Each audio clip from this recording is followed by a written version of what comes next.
আজকে ভাই ধামাকা একটা ভিডিও নিয়ে এসেছি। আজকে দেখেন আমাদের মামার বাড়িতে আইছি, আসার পরে কালকে কিন্তু আমরা একটা ভর্তা খাওয়ার ভিডিও দিছিলাম। আসলে কিন্তু খুব ভালো লাগছে। আমরা সব বায়ানচারি মিলে কিন্তু সবাই একসাথে কিন্তু ভর্তা খাইছিলাম, খুব ভালো লাগছে। আজকে কথাটা হলো, আপনারা যে জায়গা থেকে ভিডিওটি দেখবেন, এই যে দেখেন এখানে কিন্তু পেঁয়াজ, মরিচ, লবণ দিয়ে কিন্তু ক্যাশ লাইলাম। যাই হোক, ভর্তাটা কিভাবে খাইতে হয় এটা কিন্তু আপনারা দেখবেন।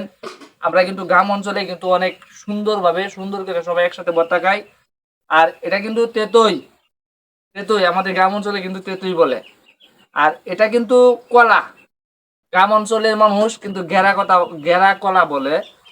আর আর এটা কিন্তু জাম্বুরা জাম্বুরা জাম্বুরা চিনেন তো আপনারা, জাম্বুরা বলে।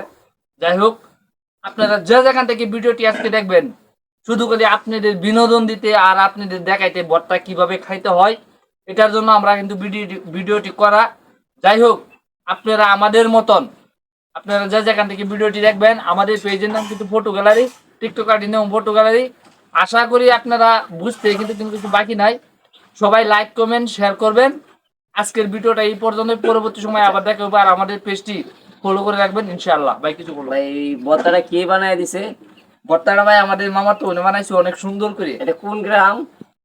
2 নং আমার তোলা চকপাড়া। চকপাড়া। আচ্ছা ঠিক আছে, এটা কি সরের সাথে বাড়ি? হ্যাঁ, রাস্তার সাথে। তাহলে সবার একটু দাওয়াত দিয়ে দাও ওই ভর্তা খাওয়ার জন্য। আচ্ছা সবাই যাই হোক, আমার বড় ভাই আসলে কিন্তু তার মনটা খুব খোলা দালা, আপনাদেরকে সবাইকে দাওয়াত দেওয়ার জন্য আহ্বান করতেছে। আপনারা সবাইকে দাওয়াত ভর্তা খাওয়ার জন্য। আর দাওয়াতটা কিন্তু বড় ভাইয়ের উপলক্ষে সবাই রক্ষা করবেন ইনশাআল্লাহ। জি বলো। আজকের ভর্তাটা কেমন হয়েছে কাইটা সোজা? ভর্তাটা তো ভাই সেই হয়েছে, সেই মজা ভাই। এই ভর্তাটা কে বানায় দিছে ভাই? আমাদের বোনে। তোমাদের বোনে? আর তোমার বোনে দিছে? হ্যাঁ হ্যাঁ। তোমার বোনের হাত তো অনেক মজা ভাই। কথা বলো না কেন ভাই? যাই হোক ভাই, আজকের ভর্তাটা কিন্তু আসলেই খুব ভালো লাগছে, কিন্তু জাল বেশি হয়েছে নাকি? জালটা বেশি হয়েছে না, লবণটাই কম হয়েছে। তোমার বোনের লবণ নাই ভাই। আহ